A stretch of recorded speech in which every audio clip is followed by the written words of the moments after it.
విధాత media ప్రేక్షకులకి నమస్కారం. జన్మ నక్షత్రం మఖ ఉన్న వాళ్ళకి మే నెలలో ఎలాంటి ఫలితాలు ఉండబోతున్నాయి ఈ వీడియోలో చూద్దాం.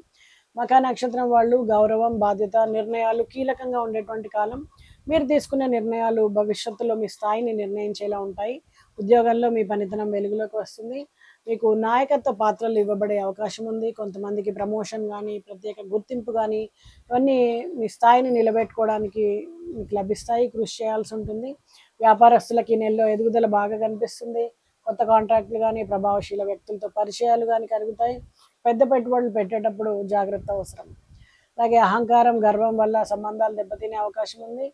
ఖర్చులు నియంత్రణలో లేకపోతే ఆర్థిక ఒత్తిడి, అధిక బాధ్యత వలన మానసిక ఒత్తిడి, కుటుంబంలో పెద్దలతో అభిప్రాయ భేదాలు, ఆరోగ్యపరంగా అలసట, బీపీ, హార్ట్, స్ట్రెస్ సమస్యలు ఉంటాయి.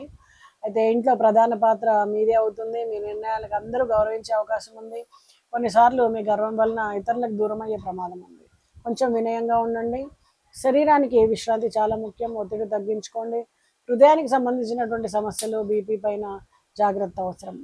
పోటీ పరీక్షలు, ప్రభుత్వ ఉద్యోగస్తులకు ప్రయత్నించేటువంటి వాళ్ళకి మంచి సమయం. మీ కృషికి తగినటువంటి ఫలితం లభిస్తుంది. అయితే నాయకత్వ లక్షణాలు చాలా బలంగా ఉంటాయి. గౌరవ ప్రతిష్టను కాపాడుకుంటారు. కొన్నిసార్లు అహంకారాన్ని పక్కన పెట్టండి. మీ మాట ఫైనల్ అనే స్వభావాన్ని విడనాడండి. విమర్శల్ని అంగీకరించండి. దీనివల్ల మంచి ఫలితాలు ఉంటాయి. మీకు వినయం అనేది పెద్ద బలం అవుతుంది. పితృదేవతల ఆశీర్వాదం పొందడానికి తర్పణం చేయడం మంచిది. అధికారంతో పాటు బాధ్యతను కూడా సమతుల్యంగా నిర్వహించండి. ఆదివారం రోజున సూర్యదేవుడికి అర్ఘ్యం ఇవ్వడం, పితృదేవతల కోసం తర్పణం ఇవ్వడం, దానం చేయడం మంచిది. పేదలకు గోధుమలు, ఎరుపు వస్త్రాలు దానం చేయండి. చక్కటి ఫలితాలు అందుకుంటారు. నమస్తే.